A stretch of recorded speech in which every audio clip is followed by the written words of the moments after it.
Halage, tipo de copo do pudo we, walo, koi tak so ti de pa ko di ko ga. Do pu we ti thai nya yo do tak so the tho ba ta kha le Thai PBS North เอาไว้กวยหล่อตั้งโซคู่โตเทวดาประเทศไทยจุดหมายยอดนิยมของชาวเมียนมานับล้านตั้งโซนี่เลือกวางยอกหล่อเทวดาเลือกก็จดเต้นนี่เดิมไม่ไว้ได้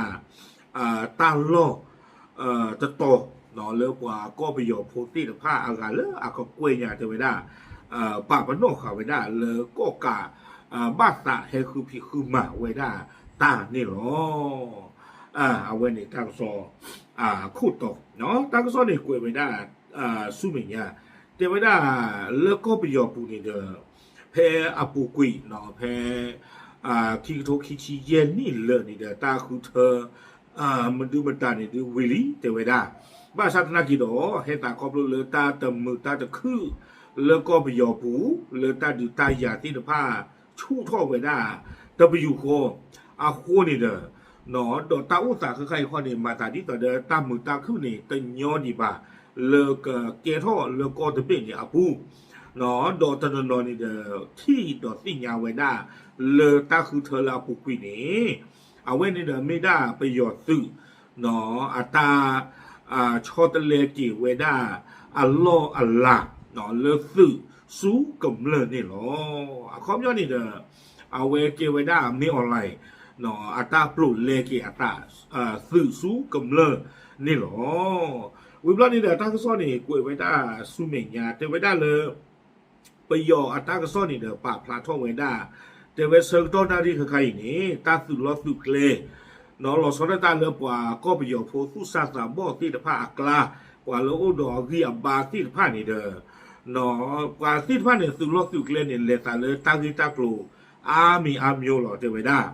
เนาะวิบลาเนี่ยจะไว้ด้วยปัจจัยสำคัญประการหนึ่งคือนโยบายการบังคับเกณฑ์ทหารของรัฐบาลเมียนมาเทวดาตาสุดล้อสุดเลที่ตะผ้าอาเรียกลูโคซี่นี่เด้อไม่เวลาประโยชน์สุจิตภาตามเมื่อชูเวกว่าสู้ซาตามบ่จิตภาเกสื่อเกซี่นี่หรอคนนี้แต่เวลาครอบเรือมาดูเมื่อนี้ชูเวลากว่าซาจิตภาเกสื่อคนนี้เด้อเกเท่าเวลาตาโซตนีเลิกกว่าจิตภานี้ลาสุเวจิตภานี่เด้อเกิดบ้าสื่อลอสุเลเวด้านี่หรอตาโซตนีดูมือเลยตาเกสื่อคนนี้ดอกว่าก็มีโพธิภาพนี่เด้อหาเชื่อคุยไปได้อัตราขอบเลยตาตุลตุเกลตาหาคือพี่คือมานี่หรอเวลาในคุยคือเวลาสู้เมียดิเจเทวดาเลยนอกจากสถานการณ์ความรุนแรงที่ยังคงดำเนินอยู่ภายในประเทศยังคงเป็นอีกแรงผลักดันที่ทำให้วัยรุ่นจำนวนมากตัดสินใจออกเดินทางเพื่อแสวงหาความปลอดภัยและอนาคตที่ดีกว่าเนาะตั้งที่อากาศจะค้างตัวนี้เทวดาขอบเลยตาบีบูเจอเตอร์ลาเกทอไปได้ตาเลยทีละกอปูตาดูตายาคนนี้เด้อไม่กระโดดไปได้ตั้งที่ตากุตะคาเทวดาเลย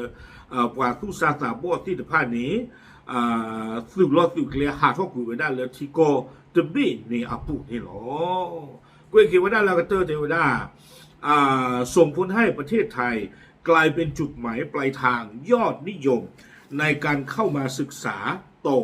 ของเยาวชนชาวเมียนมามากยิ่งขึ้นอาคูแต่ตอนนี้แต่ว่าได้ครอบเลยตั้งที่ตากลุ่มที่พระอาคูนี่เด้อเนาะเลิกปวดตาซาแล้วก็ไปยบอัตตาสุดลอสุดเกลนี่เนาะอัตตาเป็นโยนี่เด้อเนาะที่ก้อนลาสุเวสิทผ้าเป็นโยไว้ได้อันโตกับตอนนี้ไม่ไว้ได้ก็จดเต้นี่หรอตอนนอนนี่ดูเจอไว้ได้แฮคือปีคือมาโดตอนนอนนี้อัสุเวสิทผ้าเห็นหนึ่งขอไว้ได้ดิตัวเด้อกับพิโลมาโลตาซิโกนี่หรอตากระซอนนี่กวยไว้ได้จุดเพนี้หรอคนนี้แต่ตั้งที่โคตรที่โอไว้ได้ขี้ขาหรอเลยกว่าก็ไปหยอดทุกสาตาบ่ที่ว่าหาท่อกวยไว้ได้เลยก็ไปหยอดผู้นี้เจอไว้ได้ตัวโคตรกันเนี่ยตาเธอสิขี้ขาคานี้